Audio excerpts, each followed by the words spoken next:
Jean-Jacques Rousseau, Les rêveries du promeneur solitaire, 1782.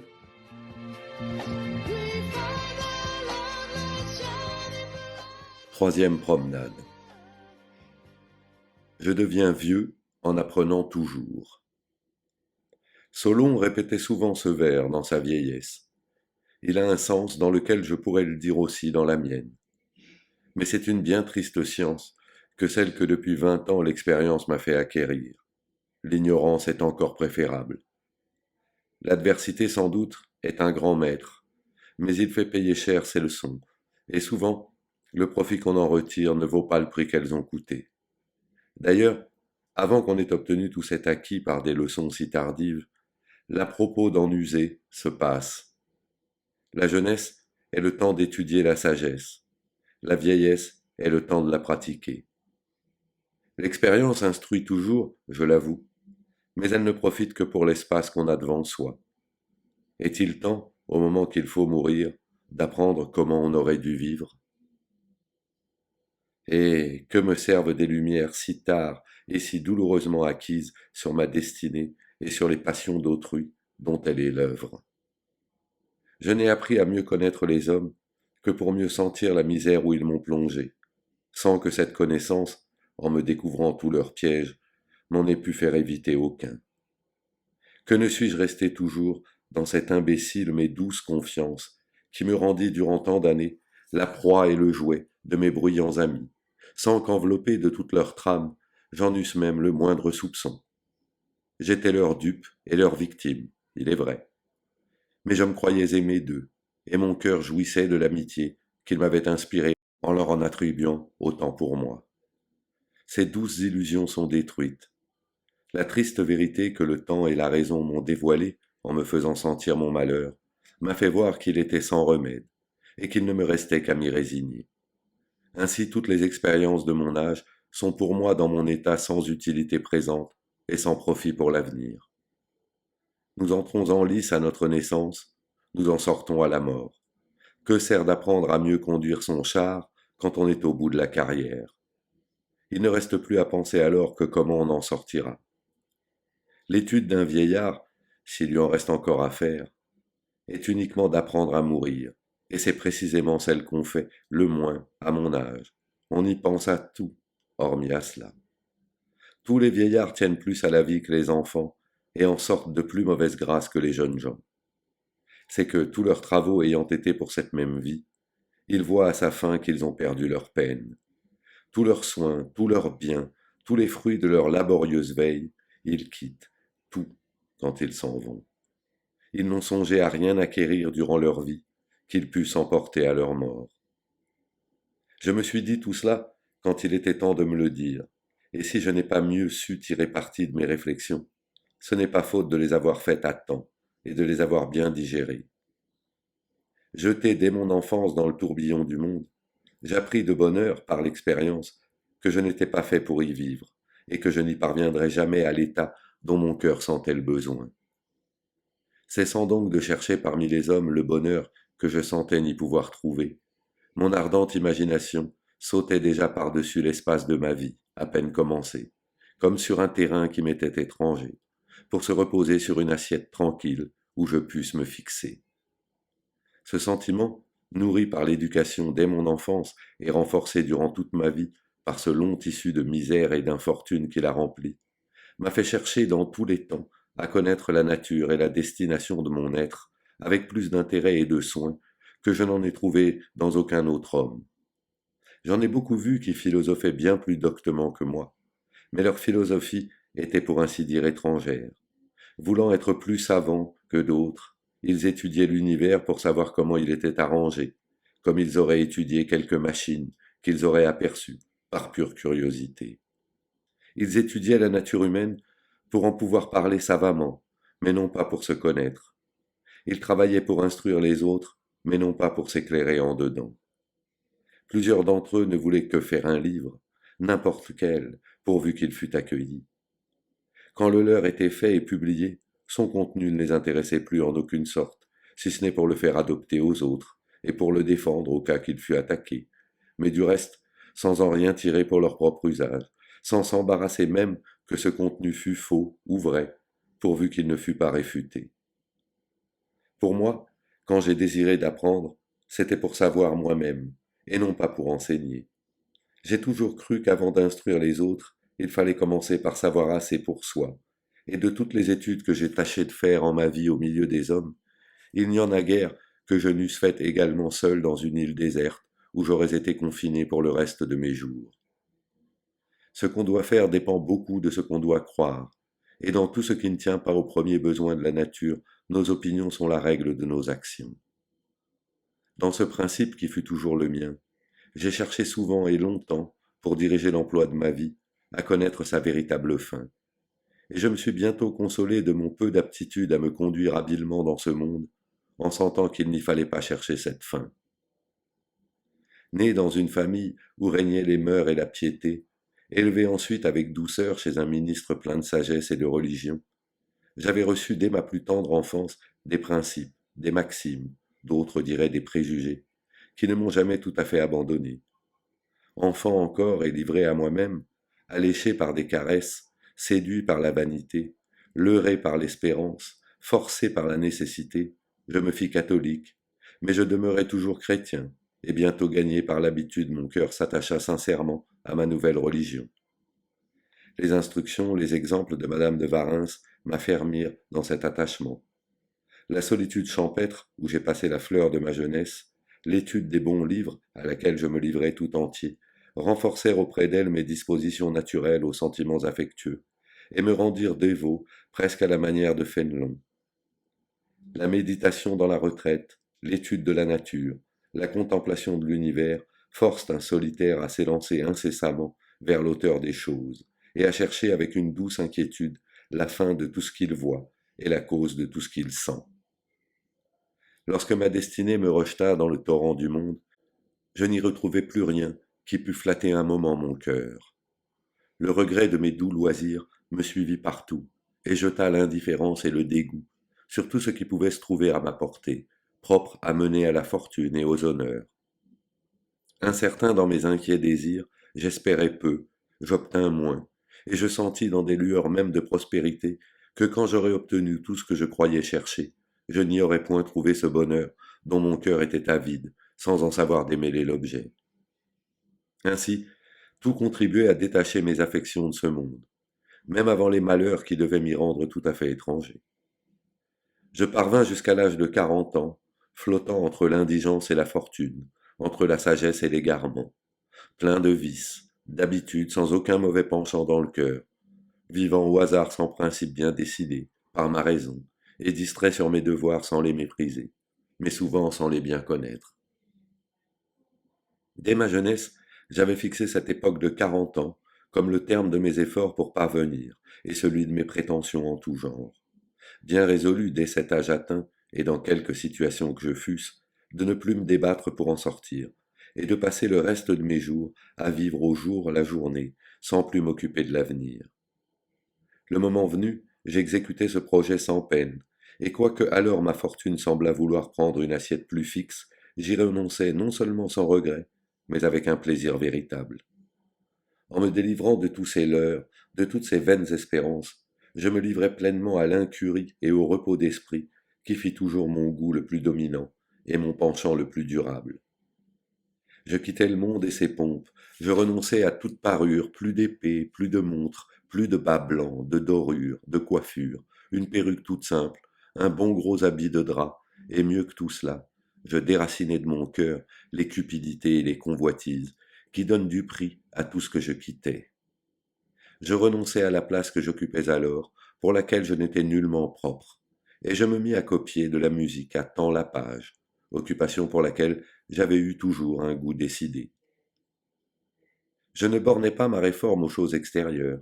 Je sentis que celle-là même en exigeait une autre, plus pénible sans doute, mais plus nécessaire, dans les opinions, et résolu de n'en pas faire à deux fois, j'entrepris de soumettre mon intérieur à un examen sévère qui le régla pour le reste de ma vie tel que je voulais le trouver à ma mort. Une grande révolution qui venait de se faire en moi, un autre monde moral qui se dévoilait à mes regards, les insensés jugements des hommes dont sans prévoir encore combien j'en serais la victime, Je commençais à sentir l'absurdité, le besoin toujours croissant d'un autre bien que la gloriole littéraire, dont à peine la vapeur m'avait atteint, que j'en étais déjà dégoûté, le désir enfin de tracer pour le reste de ma carrière une route moins incertaine que celle dans laquelle j'en venais de passer la plus belle moitié. Tout m'obligeait à cette grande revue, dont je sentais depuis longtemps le besoin.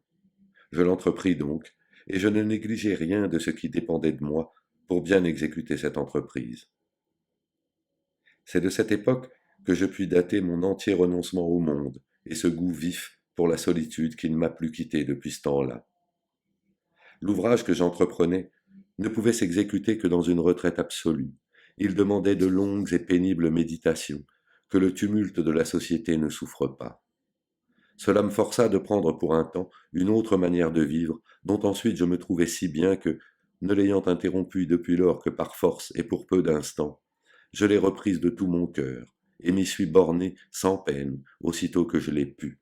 Et quand ensuite les hommes m'ont réduit à vivre seul, j'ai trouvé qu'en me séquestrant pour me rendre misérable, ils avaient plus fait pour mon bonheur que je n'avais su faire moi-même. Je me livrais au travail que j'avais entrepris avec un zèle proportionné, et à l'importance de la chose et aux besoins que je sentais en avoir. Je vivais alors avec des philosophes modernes qui ne ressemblaient guère aux anciens. Au lieu de lever mes doutes et de fixer mes irrésolutions, ils avaient ébranlé toutes les certitudes que je croyais avoir sur les points qu'il m'importait le plus de connaître. Car, ardent missionnaire d'athéisme et très impérieux dogmatique, il n'endurait point sans colère que sur quelques points que ce pût être, on osa penser autrement qu'eux. Je m'étais défendu souvent assez faiblement par haine pour la dispute et par peu de talent pour la soutenir, mais jamais je n'adoptais leur désolante doctrine. Et cette résistance à des hommes aussi intolérants, qui d'ailleurs avaient leur vue, ne fut pas une des moindres causes qui attisèrent leur animosité. Ils ne m'avaient pas persuadé, mais ils m'avaient inquiété. Leurs arguments m'avaient ébranlé sans m'avoir jamais convaincu. Je n'y trouvais point de bonne réponse, mais je sentais qu'il y en devait avoir. Je m'accusais moins d'erreur que d'ineptie, et mon cœur leur répondait mieux que ma raison. Je me dis enfin, me laisserai-je éternellement balloter par les sophismes des mieux-disants, dont je ne suis même pas sûr que les opinions qu'ils prêchent et qu'ils ont tant d'ardeur à faire adopter aux autres soient bien les leurs à eux-mêmes. Leurs passions qui gouvernent leur doctrine, leurs intérêts de faire croire ceci ou cela, rendent impossible à pénétrer ce qu'ils croient eux-mêmes. Peut-on chercher de la bonne foi dans des chefs de parti? Leur philosophie est pour les autres, il m'en faudrait une pour moi. Cherchons-la de toutes mes forces, tandis qu'il est encore temps, afin d'avoir une règle fixe de conduite pour le reste de mes jours. Me voilà dans la maturité de l'âge, dans toute la force de l'entendement. Déjà je touche au déclin. Si j'attends encore, je n'aurai plus dans ma délibération tardive l'usage de toutes mes forces. Mes facultés intellectuelles auront déjà perdu de leur activité. Je ferai moins bien ce que je puis faire aujourd'hui de mon mieux possible. Saisissons ce moment favorable. Il est l'époque de ma réforme externe et matérielle, qu'il soit aussi celle de ma réforme intellectuelle et morale. Fixons une bonne fois mes opinions, mes principes, et soyons pour le reste de ma vie ce que j'aurais trouvé devoir être après y avoir bien pensé. J'exécutais ce projet lentement et à diverses reprises, mais avec tout l'effort et toute l'attention dont j'étais capable. Je sentais vivement que le repos du reste de mes jours et mon sort total en dépendaient. Je m'y trouvais d'abord dans un tel labyrinthe d'embarras, de difficultés, d'objections, de tortuosités, de ténèbres que, 20 fois tenté de tout abandonner, je fus prêt, renonçant à de vaines recherches, de m'en tenir dans mes délibérations aux règles de la prudence commune, sans plus en chercher dans des principes que j'avais tant de peine à débrouiller. Mais cette prudence même m'était tellement étrangère, je me sentais si peu propre à l'acquérir, que la prendre pour mon guide n'était autre chose que vouloir à travers les mers, les orages, chercher sans gouvernail, sans boussole, un fanal presque inaccessible, et qui ne m'indiquait aucun port. Je persistais.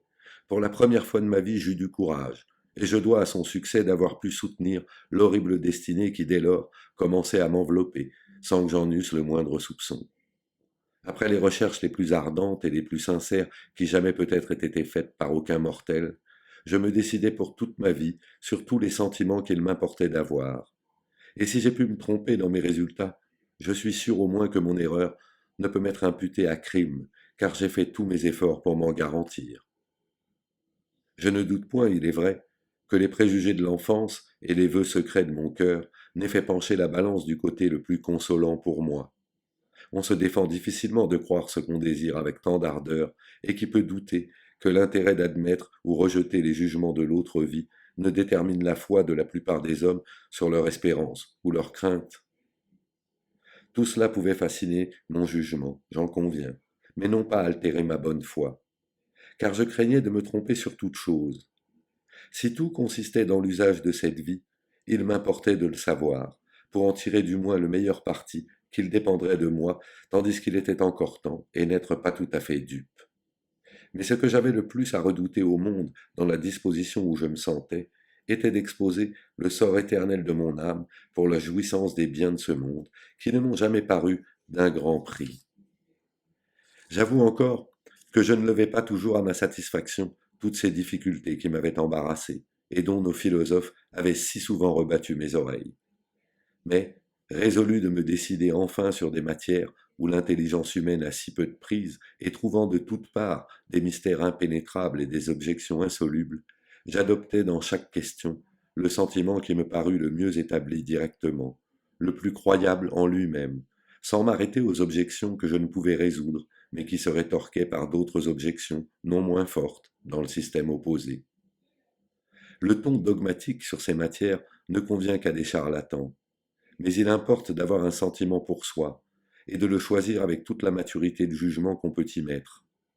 Si malgré cela nous tombons dans l'erreur, nous n'en saurions porter la peine en bonne justice, puisque nous n'en aurons point la coulpe. Voilà le principe inébranlable qui sert de base à ma sécurité.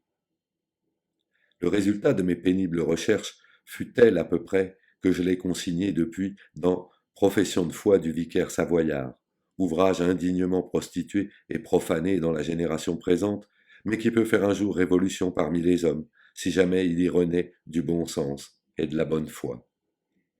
Depuis lors, resté tranquille dans les principes que j'avais adoptés après une méditation si longue et si réfléchie, j'en ai fait la règle immuable de ma conduite et de ma foi, sans plus m'inquiéter ni des objections que je n'avais pu résoudre, ni de celles que je n'avais pu prévoir, et qui se présentaient nouvellement de temps à autre à mon esprit. Elles m'ont inquiété quelquefois, mais elles ne m'ont jamais ébranlé. Je me suis toujours dit, tout cela ne sont que des arguties et des subtilités métaphysiques qui ne sont d'aucun poids auprès des principes fondamentaux adoptés par ma raison, confirmés par mon cœur, et qui tous portent le sceau de l'assentiment intérieur dans le silence des passions. Dans des matières si supérieures à l'entendement humain, une objection que je ne puis résoudre renversera-t-elle tout un corps de doctrines si solides, si bien liées et formées avec tant de méditation et de soin, si bien appropriées à ma raison, à mon cœur, à tout mon être, et renforcées de l'assentiment intérieur que je sens manquer à toutes les autres? Non, de vaines argumentations ne détruiront jamais la convenance que j'aperçois entre ma nature immortelle et la constitution de ce monde et l'ordre physique que j'y vois régner. J'y trouve dans l'ordre moral correspondant et dont le système est le résultat de mes recherches les appuis dont j'ai besoin pour supporter les misères de ma vie. Dans tout autre système, je vivrais sans ressources et je mourrais sans espoir. Je serais la plus malheureuse des créatures. Tenons-nous-en donc à celui qui seul suffit pour me rendre heureux, en dépit de la fortune et des hommes. Cette délibération, et la conclusion que j'en tirais, ne semble-t-elle pas avoir été dictée par le ciel, et même pour me préparer à la destinée qui m'attendait et me mettre en état de la soutenir? Que serais-je devenu, que deviendrais-je encore dans les angoisses affreuses qui m'attendaient, et dans l'incroyable situation où je suis réduit pour le reste de ma vie, si, resté sans asile où je pusse échapper à mes implacables persécuteurs, sans dédommagement des opprobres qu'ils me font essuyer en ce monde, et sans espoir d'obtenir jamais la justice qui m'était due, je m'étais vu livré tout entier au plus horrible sort qu'ait éprouvé sur la terre aucun mortel. Tandis que, tranquille dans mon innocence, je n'imaginais qu'estime et bienveillance pour moi parmi les hommes, tandis que mon cœur ouvert et confiant s'épanchait avec des amis et des frères, les traîtres m'enlaçaient en silence des rêtes forgés au fond des enfers. Surpris par les plus imprévus de tous les malheurs et les plus terribles pour une âme fière, traîner dans la fange sans jamais savoir par qui ni pourquoi, plongé dans un abîme d'ignominie, enveloppé d'horribles ténèbres à travers lesquelles je n'apercevais que de sinistres objets, à la première surprise je fus terrassé, et jamais je ne serais revenu de l'abattement où me jeta ce genre imprévu de malheur, si je ne m'étais ménagé d'avance des forces pour me relever dans mes chutes. Ce ne fut qu'après des années d'agitation que, reprenant enfin mes esprits, et commençant de rentrer en moi-même, je sentis le prix des ressources que je m'étais ménagées pour l'adversité. Décidé sur toutes les choses dont il m'importait de juger, je vis, en comparant mes maximes à ma situation, que je donnais aux insensés jugements des hommes et aux petits événements de cette courte vie beaucoup plus d'importance qu'ils n'en avaient. Que cette vie n'étant qu'un état d'épreuve, il importait peu que ces épreuves fussent de telle ou telle sorte, pourvu qu'il en résultât l'effet auquel elles étaient destinées, et que par conséquent, plus les épreuves étaient grandes, fortes, multipliées, plus il était avantageux de les savoir soutenir. Toutes les plus vives peines perdent leur force pour quiconque en voit le dédommagement grand et sûr. Et la certitude de ce dédommagement était le principal fruit que j'avais retiré de mes méditations précédentes. Il est vrai qu'au milieu des outrages sans nombre et des indignités sans mesure dont je me sentais accablé de toutes parts, des intervalles d'inquiétude et de doute venaient de temps à autre ébranler mon espérance et troubler ma tranquillité. Les puissantes objections que je n'avais pu résoudre se présentaient alors à mon esprit avec plus de force pour achever de m'abattre précisément dans les moments où, surchargé du poids de ma destinée, j'étais prêt à tomber dans le découragement. Souvent, des arguments nouveaux que j'entendais faire me revenaient dans l'esprit à l'appui de ceux qui m'avaient déjà tourmenté. Ah, me disais-je alors, dans des serrements de cœur prêts à m'étouffer, qui me garantira du désespoir si dans l'horreur de mon sort je ne vois plus que des chimères dans les consolations que me fournissait ma raison? Si détruisant ainsi son propre ouvrage, elle renverse tout l'appui d'espérance et de confiance qu'elle m'avait ménagé dans l'adversité. Quel appui que des illusions qui ne bercent que moi seul au monde. Toute la génération présente ne voit qu'erreurs et préjugés dans les sentiments dont je me nourris seul. Elle trouve la vérité, l'évidence, dans le système contraire au mien. Elle semble même ne pouvoir croire que je l'adopte de bonne foi. Et moi-même, en m'y livrant de toute ma volonté, j'y trouve des difficultés insurmontables qu'il m'est impossible de résoudre, et qui ne m'empêchent pas d'y persister. Suis-je donc seul sage, seul éclairé parmi les mortels? Pour croire que les choses sont ainsi, suffit-il qu'elles me conviennent? Puis-je prendre une confiance éclairée en des apparences qui n'ont rien de solide aux yeux du reste des hommes, et qui me sembleraient même illusoires à moi-même si mon cœur ne soutenait pas ma raison? N'eût-il pas mieux valu combattre mes persécuteurs à armes égales, en adoptant leurs maximes, que de rester sur les chimères des miennes, en proie à leurs atteintes, sans agir pour les repousser? Je me crois sage, et je ne suis que dupe, victime et martyr d'une vaine erreur. Combien de fois dans ces moments de doute et d'incertitude, je fus prêt à m'abandonner au désespoir. Si jamais j'avais passé dans cet état un mois entier, c'était fait de ma vie et de moi.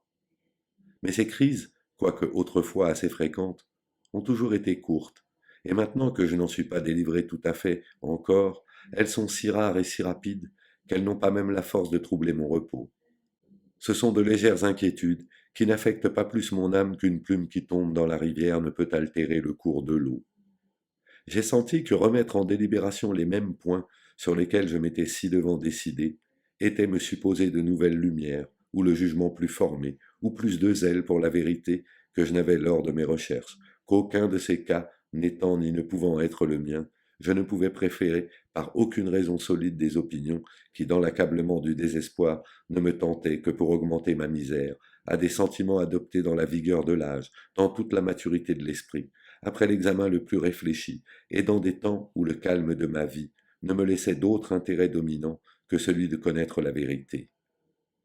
Aujourd'hui que mon cœur serré de détresse, mon âme affaissée par les ennuis, mon imagination effarouchée, ma tête troublée par tant d'affreux mystères dont je suis environné, aujourd'hui que toutes mes facultés affaiblies par la vieillesse et les angoisses ont perdu tout leur ressort, irais-je m'ôter à plaisir toutes les ressources que je m'étais ménagées, et donner plus de confiance à ma raison déclinante pour me rendre injustement malheureux, qu'à ma raison pleine et vigoureuse pour me dédommager des maux que je souffre sans les avoir mérités? Non, je ne suis ni plus sage, ni mieux instruit, ni de meilleure foi que quand je me décidai sur ces grandes questions. Je n'ignorais pas alors les difficultés dont je me laisse troubler aujourd'hui.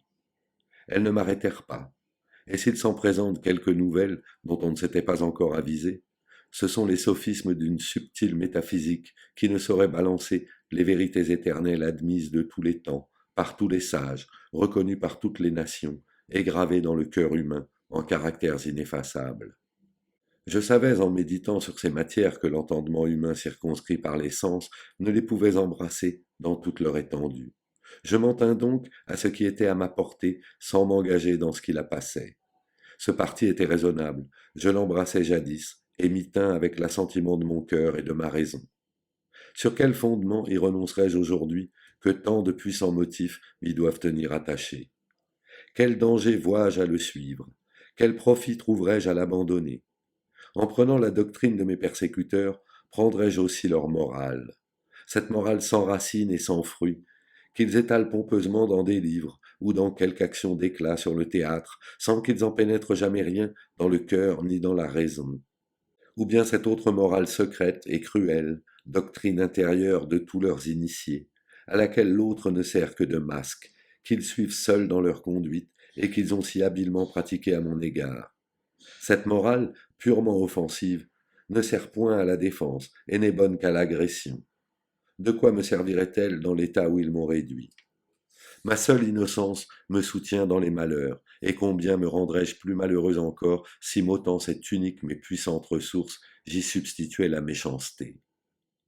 Les atteindrais-je dans l'art de nuire? Et quand j'y réussirais, de quel mal me soulagerait celui que je leur pourrais faire? Je perdrais ma propre estime, et je ne gagnerais rien à la place. C'est ainsi que, raisonnant avec moi-même, je parvins à ne plus me laisser ébranler dans mes principes par des arguments captieux, par des objections insolubles et par des difficultés qui passaient ma portée et peut-être celle de l'esprit humain. Le mien, restant dans la plus solide assiette que j'avais pu lui donner, s'accoutuma si bien à s'y reposer à l'abri de ma conscience qu'aucune doctrine étrangère, ancienne ou nouvelle, ne peut plus l'émouvoir, ni troubler un instant mon repos. Tombé dans la langueur et l'apesantissement d'esprit, j'ai oublié jusqu'aux raisonnements sur lesquels je fondais ma croyance et mes maximes. Mais je n'oublierai jamais les conclusions que j'en ai tirées, avec l'approbation de ma conscience et de ma raison, et je m'y tiens désormais. Que tous les philosophes viennent ergoter contre, ils perdront leur temps et leur peine. Je me tiens pour le reste de ma vie, en toute chose, au parti que j'ai pris, quand j'étais plus en état de bien choisir. Tranquille dans ces dispositions, j'y trouve, avec le contentement de moi, l'espérance et les consolations dont j'ai besoin dans ma situation. Il n'est pas possible qu'une solitude aussi complète, aussi permanente, aussi triste en elle-même, l'animosité toujours sensible et toujours active de toute la génération présente, les indignités dont elle m'accable sans cesse, ne me jettent quelquefois dans l'abattement. L'espérance ébranlée, les doutes décourageants reviennent encore de temps à autre troubler mon âme et la remplir de tristesse. C'est alors qu'incapable des opérations de l'esprit nécessaires pour me rassurer moi-même, j'ai besoin de me rappeler mes anciennes résolutions. Les soins, l'attention, la sincérité de cœur que j'ai mis à les prendre reviennent alors à mon souvenir et me rendent toute ma confiance. Je me refuse ainsi à toutes nouvelles idées comme à des erreurs funestes qui n'ont qu'une fausse apparence et ne sont bonnes qu'à troubler mon repos. Ainsi, retenu dans l'étroite sphère de mes anciennes connaissances, je n'ai pas, comme Solon, le bonheur de pouvoir m'instruire chaque jour en vieillissant, et je dois même me garantir du dangereux orgueil de vouloir apprendre ce que je suis désormais hors d'état de bien savoir. Mais s'il me reste peu d'acquisitions à espérer du côté des lumières utiles, il m'en reste de bien importantes à faire du côté des vertus nécessaires à mon état. C'est là qu'il serait temps d'enrichir et d'orner mon âme d'un acquis qu'elle put emporter avec elle lorsque, délivrée de ce corps qui l'offusque et l'aveugle, et voyant la vérité sans voile, elle apercevra la misère de toutes ces connaissances dont nos faux savants sont si vains. Elle gémira des moments perdus en cette vie à les vouloir acquérir.